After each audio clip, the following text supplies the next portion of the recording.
Assalamualaikum warahmatullahi wabarakatuh. Apa kabar kalian? Semoga kalian baik-baik saja dan tetap diberikan kesehatan oleh Allah Subhanahu wa taala. Bantu channel kami dengan cara subscribe dan tekan tombol lonceng kalian. Terima kasih. Semoga kisah ini bermanfaat. Calon suami menghilang. Pernikahan yang harusnya menjadi acara paling membahagiakan, nyatanya justru menjadi peristiwa paling menggemparkan dalam hidupku. Mas Henry yang harusnya melaksanakan ijab kabul tiba-tiba membatalkan pernikahan. Itu pun hanya dengan pesan singkat yang dia kirimkan. Seketika ponsel yang aku pegang terlepas dari genggaman. Bahkan tubuhku limbung dan hampir ambruk jika tanganku tak sigap berpegangan.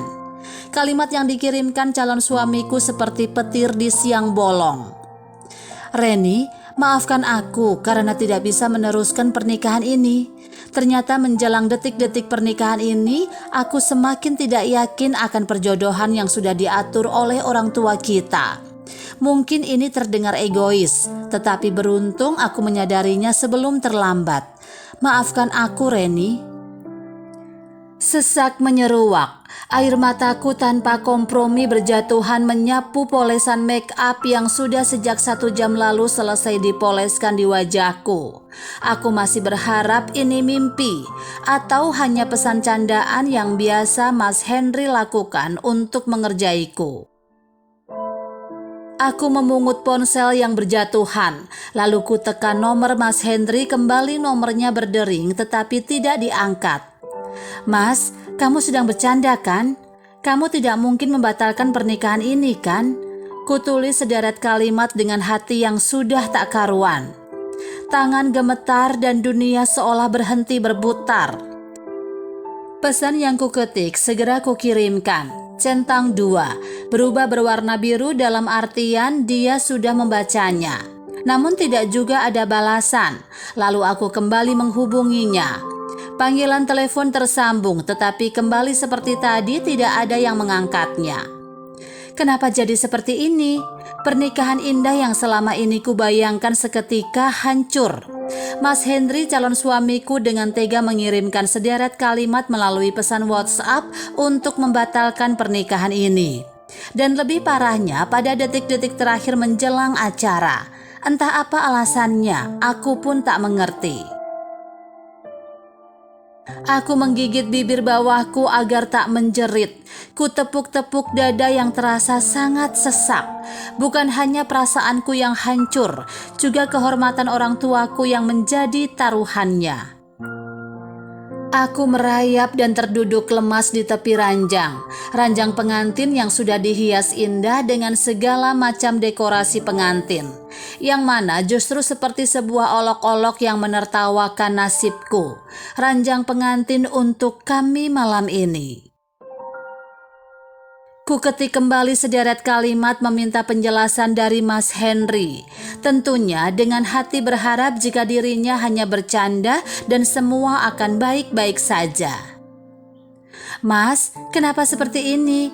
Bagaimana orang tua kita menanggung malu atas semua kekacauan yang kamu lakukan?" Dengan tangan gemetar aku mengetik pesan pada aplikasi WhatsApp. Namun pesanku hanya centang hitam 2 dan tidak ada balasan setelahnya. Di saat perasaanku tambah tak karuan, tiba-tiba ku dengar derit pintu kamar terbuka. Bersamaan dengan itu muncul Mbak Ayu, anak dari Pak De Hamis sekaligus sepupu dekatku. Sebenarnya sejak tadi dia menemaniku di sini. Hanya saja dia pergi sebentar untuk mengambil minuman. Dan ketika dia kembali suasana hatiku sudah sekacau ini.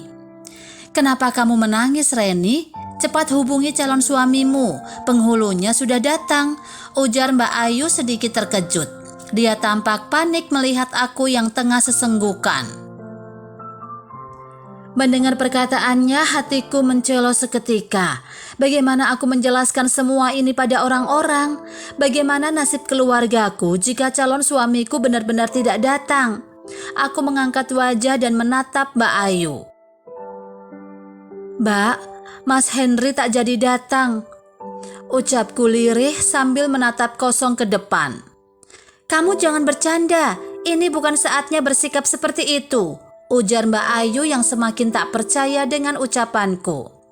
Aku hanya bisa menggeleng lemas, bahkan air mataku sudah tidak bisa berhenti untuk terus berjatuhan. Mbak, bisa tolong panggilkan mamaku ke sini? Ucapku sambil melirik sekilas ke arah Mbak Ayu yang masih mematung. Iya, aku akan segera panggilkan mamamu. Kamu di sini saja dulu sambil menenangkan diri, ucapnya dengan nada iba, kemudian segera pergi mencari mamaku. Tidak berapa lama pintu kamar kembali terbuka. Tampak wajah mama yang sudah pucat pasi. Mungkin dia sudah mendengar berita hilangnya Mas Rangga dari Mbak Ayu. Kemudian di belakang mama menyusul papa dan Reno, saudara kembarku. Ada apa dengan Henry? Mamaku memburu dan segera duduk di sisiku. Matanya intens menatapku, sorotnya penuh dengan kekhawatiran. Mas Henry membatalkan pernikahan ini, Ma, jawabku lesu. Aku langsung memeluk mama dengan sangat erat. Isak yang sejak tadi kutahan kini tumpah membasahi kerudungnya. Mama merangkulku erat, seolah hendak menguatkan jiwa yang rapuh ini. Papa, coba telepon orang tuanya Mas Henry. Kita tidak bisa diam saja seperti ini, ucap Reno dengan nada kesal. Aku mengangkat kepala dan menatap wajah mama yang turut berkaca-kaca. Kemudian melirik sekilas pada mama dan saudara kembarku. Reno berjalan gontai dan duduk di sebelahku. Lalu tanpa permisi dia mengambil ponsel dan memeriksa kolom obrolanku. Kebiasaan buruknya yang kerap kali memicu pertengkaran antara kami selama ini. Namun kali ini kubiarkan saja. Aku sedang tidak punya tenaga untuk berdebat dengannya. Giginya tampak gemelutuk menahan kesal. Mungkin dia sedang membaca pesan dari Mas Henry. Berkali-kali Reno meninju kasur tempat kami duduk. Tangannya mengepal dan nafasnya naik turun. Orang tuanya Henry juga tidak bisa dihubungi. Ku dengar papa berucap tanpa semangat. Tapi kita harus segera mendapatkan konfirmasi yang jelas dari mereka agar kita bisa mengambil keputusan selanjutnya. Coba papa hubungi kerabat mereka. Mungkin saja ada yang tahu apa yang sebenarnya terjadi. Titah mama sambil memelukku dan mengusap lembut punggung ini. Tampak papa kembali sibuk menghubungi beberapa orang. Dan segera beberapa menit akhirnya ada yang mengangkat teleponnya. Tatapan teduhnya kini berubah penuh kilatan amarah. Berkali-kali tampak papa berusaha menenangkan diri untuk menguasai emosi. Benar, Henry menghilang. Ibunya bahkan tengah pingsan sekarang dan sedang dibawa ke rumah sakit. Barusan Fauzi, pamannya Henry yang mengangkat telepon, ucap papa sambil menatap kami bergantian. Lalu kita harus bagaimana? Ku dengar lirih suara mama. Sementara aku masih terisak dan mencoba menetralkan suasana hati yang kacau berantakan. Sepertinya terpaksa kita harus membubarkan acara pernikahan ini, ujar papa sambil menarik nafas panjang. Jangan, Pak, pernikahan ini harus tetap berlanjut. Aku yakin ada orang yang sengaja ingin mempermalukan wajah keluarga kita. Kalian tunggu dulu di sini, aku akan segera mencari solusinya, ucap Reno dengan nada percaya diri. Tanpa menunggu persetujuan kami, dia berlalu meninggalkan kamar. Langkahnya sangat yakin dan tergesa-gesa, menyisakan aku, mama, dan papa yang masing-masing terdiam. Kami hanya bisa mencoba menenangkan diri dan saling mendukung satu sama lain. Hingga 1 jam pun berlalu dan keadaan semakin rumit. Tok tok tok, pintu kamar diketuk dari luar, lalu tampak Bisumi datang dengan wajah pucat. Pak, Bu, apa benar acaranya mau dibubarkan? Tanyanya tampak panik. Kata siapa, Bi? Mama mengangkat wajah dan bertanya padanya dengan wajah serius. Itu di luar, Neng Ayu sedang menyuruh para tamu untuk pulang. Katanya calon mempelai prianya tidak jadi datang. Apa benar seperti itu? Tanyanya dengan tatapan penuh tanya. Belum sempat Mama menjawab, tiba-tiba Reno muncul dan memotong pembicaraan. Siapa yang mengatakan mempelai prianya tidak datang? Ini calon mempelai prianya ada bersama saya, Bi. Tolong tahan para tamu untuk tidak pulang dulu. Acara akan segera dilanjutkan. Suara bariton Reno berhasil membuat Bisumi tertegun. Kami semua menoleh tetapi belum bisa melihatnya datang bersama siapa karena Bisumi berdiri di ambang pintu. Bisumi menggeser tubuhnya. Seketika mata kami menatap pada sosok pria yang berdiri mematung di samping Reno. "Arya," gumamku dalam dada. Lelaki dengan wajah dingin itu berdiri dan menatap ke arah kami. "Arya akan segera menikahi Reni. Aku sudah berbicara dengannya," ucap Reno yakin. Papa dan Mama saling bertukar pandang, sementara aku hanya bisa mematung ketika mendengar pernyataan tersebut. Perasaanku semakin tak karuan, entah harus bahagia atau sedih. Semua ini sungguh di luar rencana. "Nah Arya, apa yakin akan mengambil alih tanggung jawab ini?" Papaku bertanya pada lelaki berwajah dingin itu. Arya mengangguk yakin. Aku juga tidak tahu apa yang menjadi alasannya tiba-tiba bersedia menggantikan posisi calon suamiku. "Reni, Papa serahkan padamu keputusan ini. Papa tidak mungkin memaksakan pernikahan ini kalau kamu sendiri merasa tidak yakin. Papa lebih baik menanggung malu daripada membuat rumah tanggamu tidak bahagia nantinya," ujar Papa tenang. Namun aku menangkap tatap penuh harap dari sorot netranya.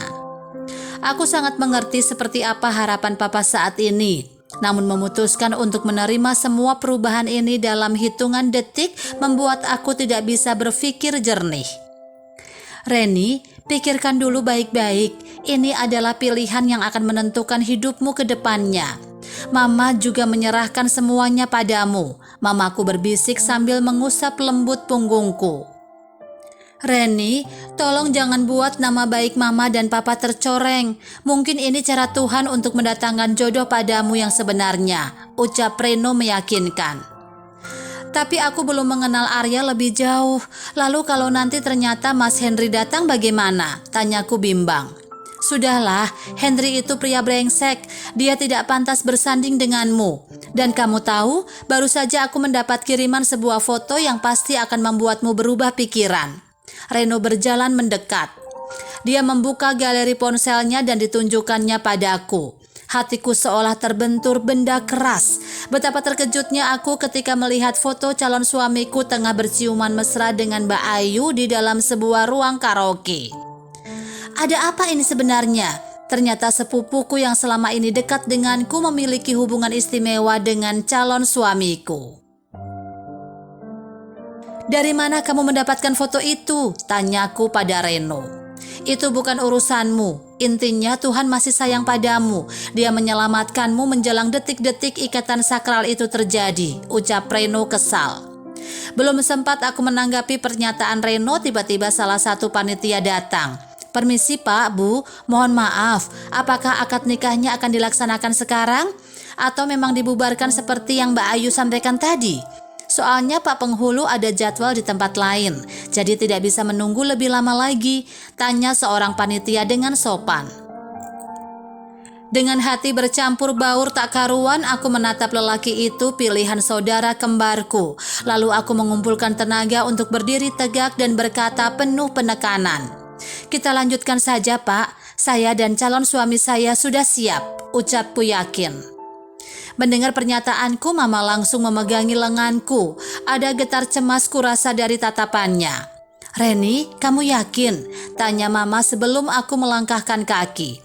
"Iya Ma, sangat yakin," ucapku sambil menunduk mencoba menguatkan hati menerima semua kenyataan ini.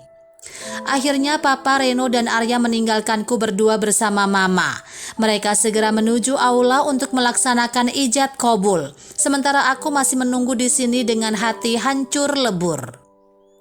Sebenarnya aku belum mengenal Arya sama sekali. Bahkan selama ini aku hanya pernah bertemu dengannya 2 kali. Itu pun karena Reno.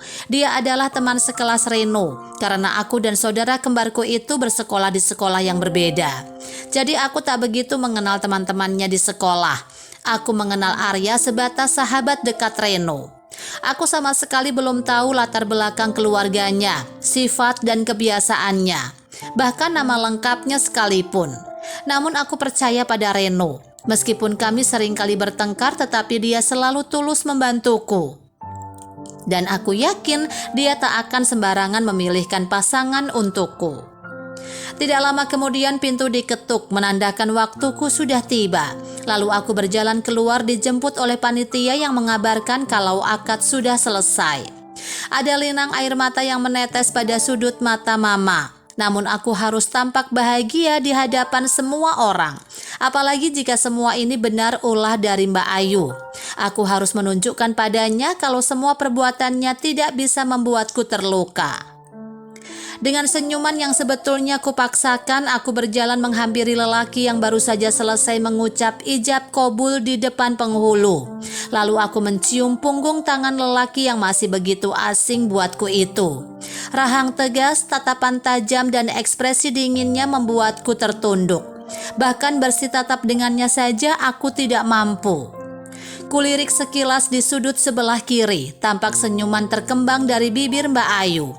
Senyuman yang jika aku tak tahu, maka akan kuartikan sebagai ungkapan turut bahagia atas pernikahanku. Namun setelah melihat foto yang Reno tunjukkan, aku yakin jika dia tertawa atas kegagalanku menikahi Mas Henry. Selama ini dia memang selalu memuji Mas Henry secara terang-terangan, apalagi saat dia tahu kalau laki-laki itu sudah memiliki pekerjaan tetap. Di usianya yang menginjak akhir 20-an, Mas Henry sudah menduduki jabatan sebagai seorang manajer di perusahaan ternama. Namun tidak kusangka jika dia memiliki rasa lebih dan tega merebutnya dari sepupunya sendiri. Arya mengecup keningku sekilas setelah pembawa acara mempersilakannya. Acara sungkeman dilakukan hanya pada kedua orang tuaku karena Arya sama sekali tak ada persiapan. Di awalnya bahkan hanya datang untuk memenuhi undangan dari Reno, teman baiknya. Setelah acara sungkeman selesai, tiba-tiba suara lantang terdengar dari pintu depan. "Randy, siapa lelaki itu? Kenapa kamu tidak menungguku?" Pekik seseorang yang membuat mata kami membelalak. Ternyata dia adalah Henry yang datang dengan wajah tampak bersimbah keringat kelelahan. "Saya yang seharusnya menikah dengan Reni. Siapa laki-laki kaku itu?" tanyanya seraya berlari ke arah meja akad. Semua orang dibuat bingung, terlebih aku. Kenapa dia tiba-tiba muncul setelah beberapa jam lalu menghilang dan membuat keadaan kacau balau? Dengan nafas terengah-engah, Mas Henry mencoba menjelaskan apa yang sebenarnya terjadi. Ternyata sejak pagi tadi dirinya ditipu oleh segerombolan orang yang tidak dia kenal. Awalnya mereka mengatakan bahwa telah menculikku dan meminta Mas Henry untuk datang seorang diri. Setelah memenuhi permintaan mereka, barulah dia sadar ternyata dirinya tengah ditipu. Bahkan ponselnya diambil dan dia dibuat tak sadarkan diri. Hingga setelah beberapa jam, akhirnya Mas Henry siuman dan mendapati dirinya tengah berada di pinggiran sungai. Setelah itu barulah dia mencoba berbagai cara untuk segera hadir di acara pernikahannya. Mendengar penjelasan itu sedikit membuatku iba padanya. Ternyata semua kekacauan ini bukan ulahnya. Dan dia hanyalah korban. Namun mengingat foto yang aku lihat di ponsel Reno dan kenyataan bahwa aku telah resmi menjadi istri Arya, tak bisa membuatku kembali memilih Mas Henry. Nasi sudah menjadi bubur dan aku lebih memilih untuk melepaskannya walaupun hatiku masih teriris. Dari kisah ini kita bisa belajar bahwa Tuhan selalu punya skenario terbaik untuk hambanya. Terkadang orang yang menurut kita baik, pengertian, dan terlihat sempurna belum tentu dialah jodoh yang Tuhan kirimkan. Sebaliknya, orang yang awalnya asing justru bisa menjadi jodoh walaupun dengan cara tak masuk akal sekalipun. Bagaimana dengan kalian? Apakah ada yang memiliki kisah tak masuk akal saat bertemu dengan jodoh? Kalau ada, bisa tuliskan di kolom komentar ya. Wassalamualaikum warahmatullahi wabarakatuh.